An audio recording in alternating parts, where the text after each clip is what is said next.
नमस्कार दोस्तों, आप सभी को 2023 की हैप्पी दिवाली। आपको और आपके परिवार को सभी को शुभकामनाएं। परंतु अगले नेक्स्ट साल 2024 में अगर दीपावली आती है तो उसमें यही कहेंगे सभी कर्मचारी की ओल्ड पेंशन सभी को हैप्पी मुबारक हो।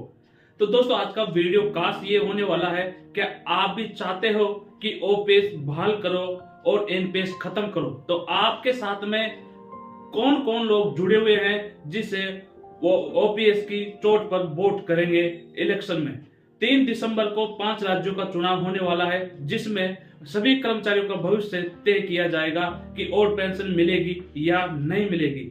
मैं ये भी बताना चाहता हूं कि सरकार हाल ही में ये सोच रही है कि 21 और 22 नवंबर क्या कर्मचारी स्ट्राइक के लिए अपने आप में एक प्लान बना रहे हैं। हाँ, यही दोस्तों, ये सबसे बड़ी अहम यही खबर है कि कर्मचारी प्लान बना रहे हैं और 21-22 नवंबर को गुप्त मतदान होंगे ओल्ड पेंशन स्कीम की बहाल के लिए कि ओल्ड पेंशन स्कीम के लिए स्ट्राइक करना चाहिए नहीं करना चाहिए। और संगठन सभी कर्मचारियों का एक मन और दिल टटोल रहे कि कर्मचारी क्या चाहते हैं दिल से कि ओल्ड पेंशन के लिए हम स्ट्राइक पर भी अगर जाना है तो जाना चाहिए।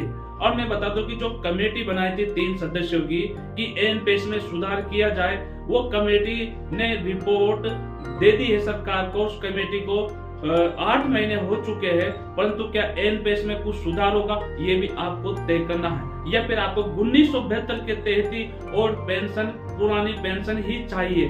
दोस्तों, ये जब भी निर्णय होगा कि सरकार भी यही आपके ऊपर निगाह बना रही है, नजर बना रखी है कि आप 2023 का जो 3 दिसंबर को चुनाव का रिजल्ट आएगा, क्या उसमें ओपीएस की चोट पर वोट करेंगे कर्मचारी के साथ ही नहीं, कर्मचारी की फैमिली, कर्मचारी के गांव, कर्मचारी के यार दोस्त और कर्मचारी के रिश्तेदार, सभी में ये बहुत ही बड़ा एक मौका है।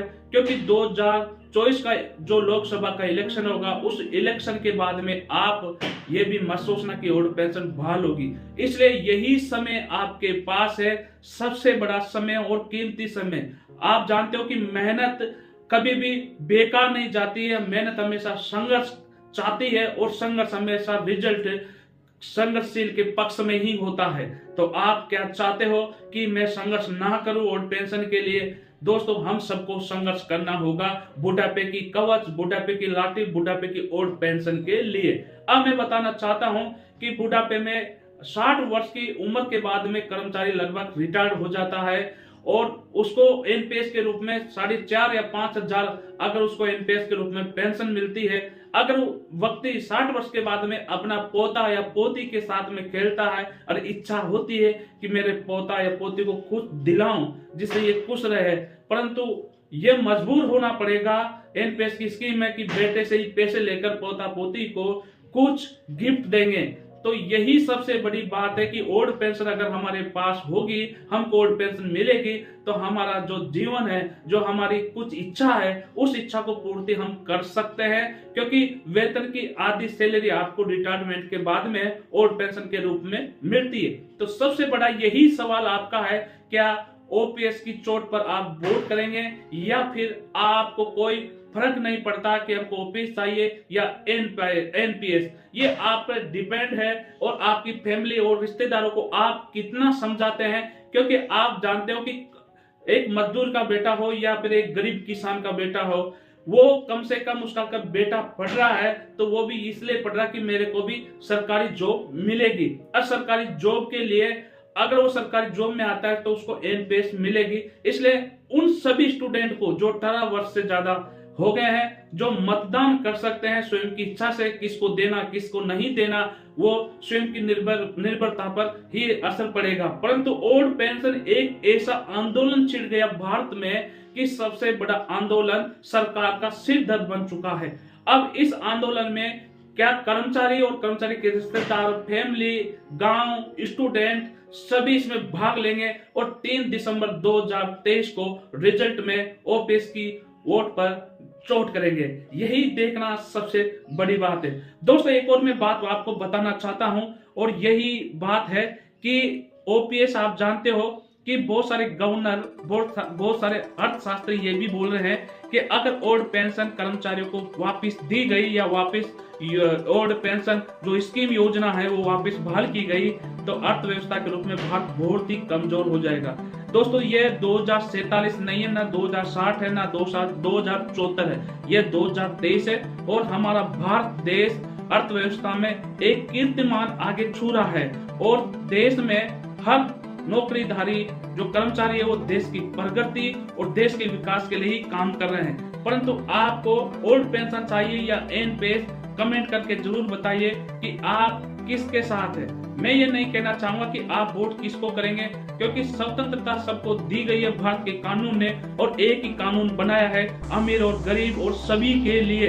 परंतु ओल्ड पेंशन स्कीम के लिए भारत में 2 संविधान क्यों बनाए गए हैं? एक तो नेताओं को, चाहे वो एमएलए हो या सांसद हो, कितनी बार भी बने उतनी ही बार ओल्ड पेंशन मिलती है। तो कर्मचारियों को ये क्यों कहा गया है कि रेवड़ी जैसा है ओल्ड पेंशन देना कर्मचारियों को?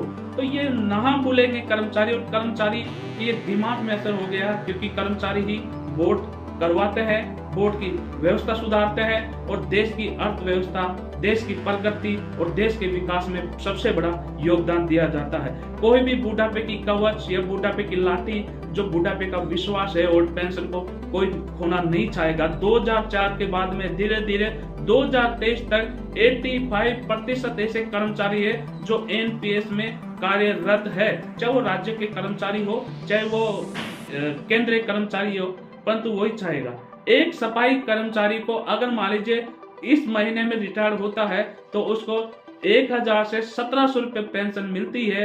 तो अगर उस 1700 रुपए पेंशन में क्या वो अपना जीवन यापन, आगे की जिंदगी जी पाएगा, अच्छी तरह से खुलकर अपनी इच्छाओं को अच्छी तरह से कर पाएगा? तो ये ही देखना सबसे बड़ी बात है। ये जब समझ में आएगा जब हम संघर्षशील होकर अगर आंदोलन नहीं करेंगे, सरकार के सामने ओल्ड पेंशन की बात नहीं करेंगे, जब हम एनपीएस के रूप में रिटायर होंगे, जब जाकर समझ में आएगा कि 2050 में जब हम रिटायर होंगे या 2060 में या 2047 में, जब आपको लगेगा कि मैं अगर ओल्ड पेंशन में अपनी भागीदारी देता, संघर्ष करता और सरकार के सामने मेरा पक्ष रखता तो जरूर कुछ ना कुछ हल होता।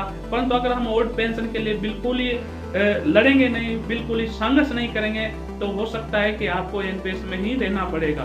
तो ये बहुत ही बड़ी बात है। और परंतु ये ओल्ड पेंशन पाना भी ऐसा नहीं है कि नामुमकिन हो, मुमकिन है, क्योंकि संघर्ष, भारत हमेशा संघर्ष करता रहा है और संघर्ष का फल हमेशा भारत के पक्ष में और हर आदमी के पक्ष में होता है। 1947 के बाद में, 1947 से पहले अंग्रेज हमारे देश में राज करते थे, परंतु हमारे देश के जवानों ने, हमारे देश के सभी आदमियों ने संघर्ष किया और आज देश हमारा स्वतंत्र है। ये क्यों हुआ? संघर्षशील के कारण, एकता के कारण, मजबूती के कारण। तो दोस्तों ये ना भूले कि संघर्ष व्यर्थ जाएगा, ऐसा कुछ नहीं है। अच्छी सरकारों को भी झुका देते हैं कर्मचारी। तो ये सरकार क्या है? तो देखिए कि आपके पक्ष में आपको ओपीएस चाहिए, एनपीएस चाहिए, जरूर कमेंट करके लिखिए कि इंडियन रेलवे एजुकेशन चैनल को जरूर सब्सक्राइब करें, लाइक कीजिए। जय हिंद, जय भारत। फिर मिलेंगे अगले वीडियो में।